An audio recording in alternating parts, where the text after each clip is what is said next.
Hello friends, myself Dr. Nidhi Darbari on My Education Treasure. In my previous video on Mimansa-Philosophy, I had discussed about the perception and comparison as sources of knowledge. Today in my present video, I am going to discuss about the Shabd or authority or testimony as the non-perceptual source of knowledge of Mimansa philosophy. Shabd or authority or testimony. Shabd is knowledge obtained from verbal authority. This source of knowledge is very important for the Mimansikas. It is with this that they are going to justify the impersonal authority of the Vedas. Testimony is a valid knowledge which is derived from word or sentence. But all words or sentence can't be treated as testimony because all verbal expressions are not necessarily regarded as valid knowledge. The Mimansa philosophy pays the greatest attention by this source of knowledge because it has to justify the authority of the Vedas.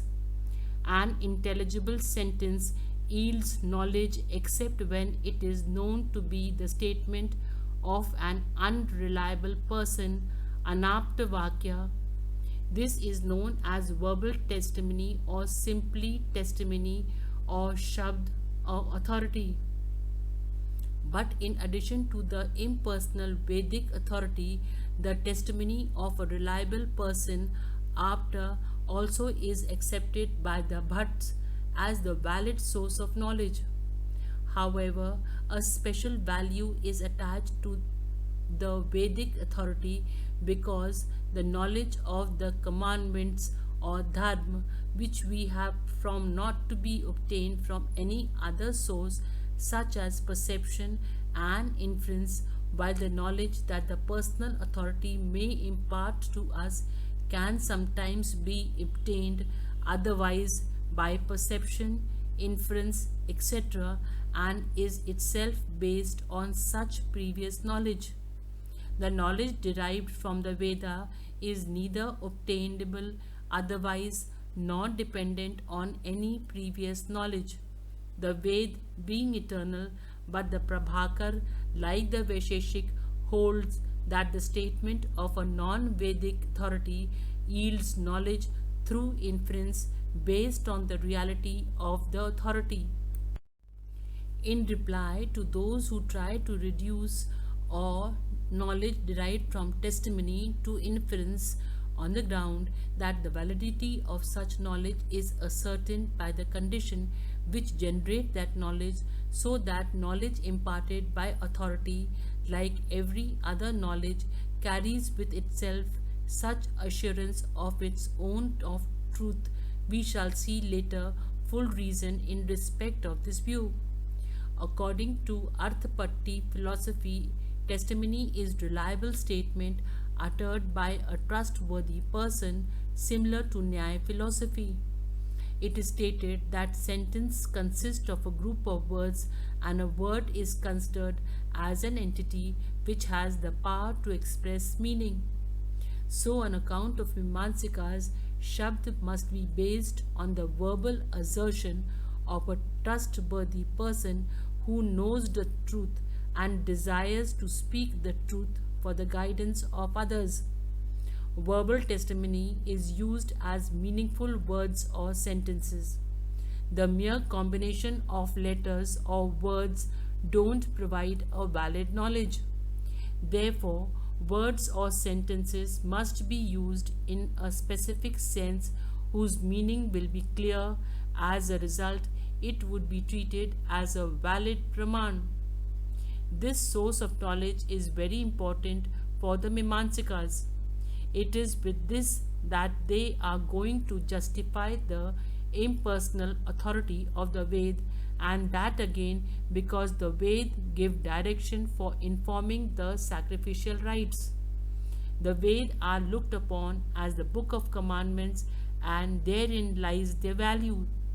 The Mimansas who even hold that the sole use of the Ved lies in directing rituals, and any part of them which does not contain anything is useless unless it can be shown at least to serve the purpose of persuading persons to follow the instruction for performing rituals.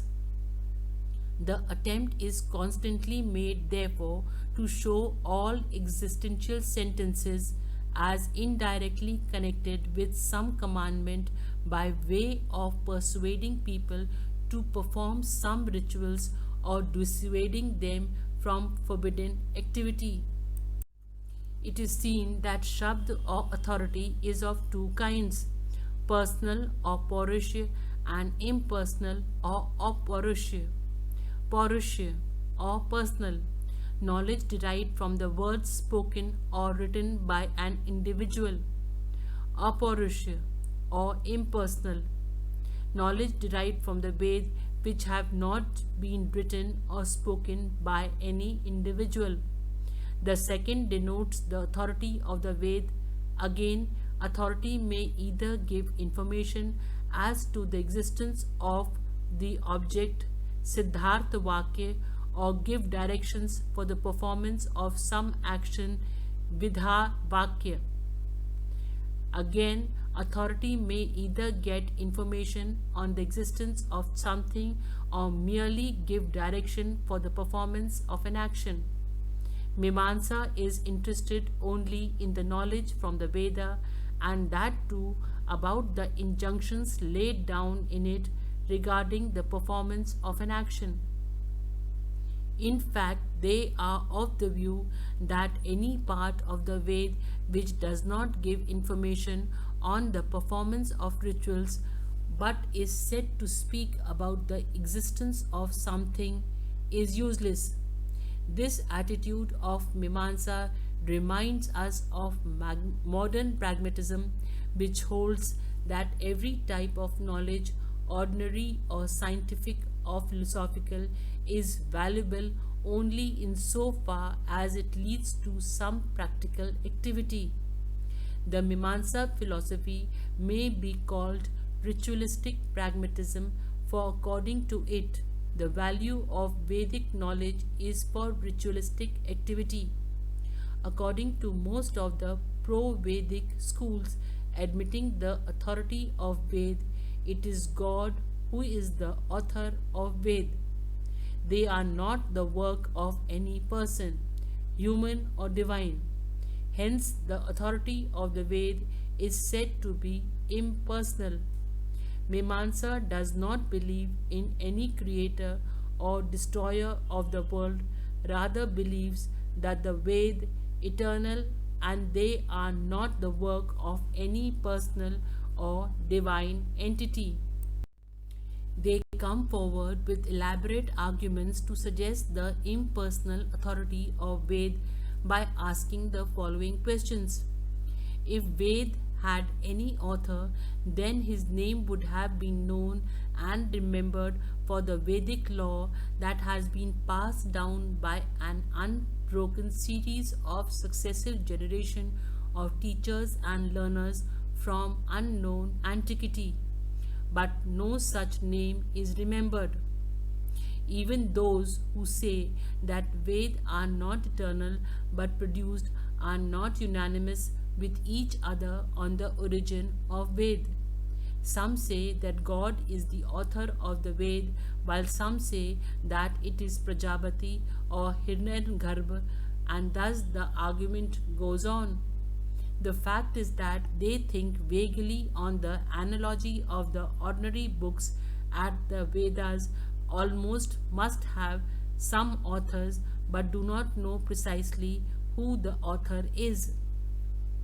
Those people who regard Ved to have been written think Vedically on the basis of the analogy of ordinary books written by human beings and say that even the Ved should have an author. The name of certain persons are cited in the Ved, but they are only seers to whom the Ved was revealed or the founder of different Vedic schools, Sampradaya, so the Ved are not the work of any person. If you found the video to be informative and interesting, I request you all to please give a like to my video to motivate me, share it with others, and subscribe it so that whenever I upload a new video, you will get a notification.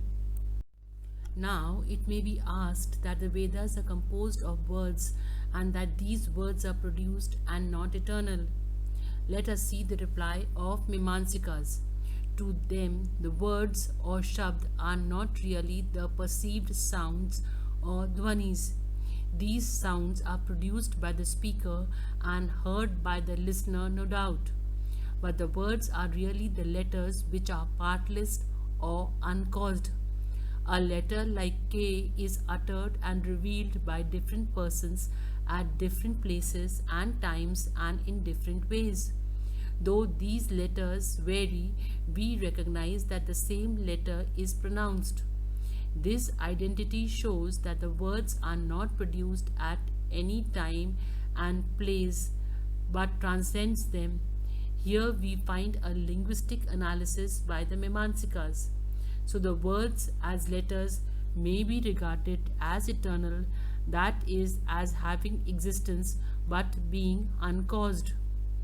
Another argument in support of the theory of Ved that the Ved are not the works of any person is that they enjoy some ritual duties and declare that fruits depend on how devotedly the rituals have been performed.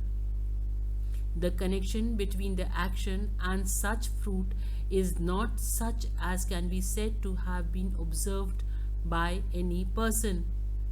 Like the connection between the taking of a prescribed medicine and the author of the Ved, it is also not reasonably hold that the author may be coming deceiver as the Charvak suggests, for it had been so no one would care to study such deceptive works and hand them down to posterity. The infallibility of the authority of Ved rests on the fact that they are not vitiated by any defects to which the work of a perfect person is subject. Hence, Mimamsa regards words as letters which are eternal as having an enclosed existence. The Ved enjoins certain ritual duties which bear fruits like attainment of heaven.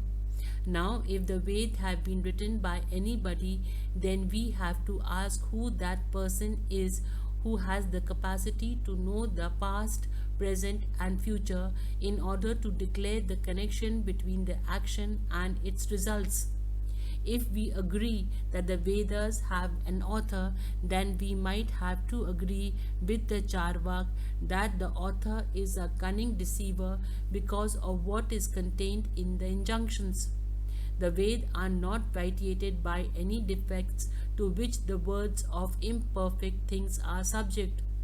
Thus the Mimansikas hold that the Ved are the impersonal and that they are not the works produced by any person.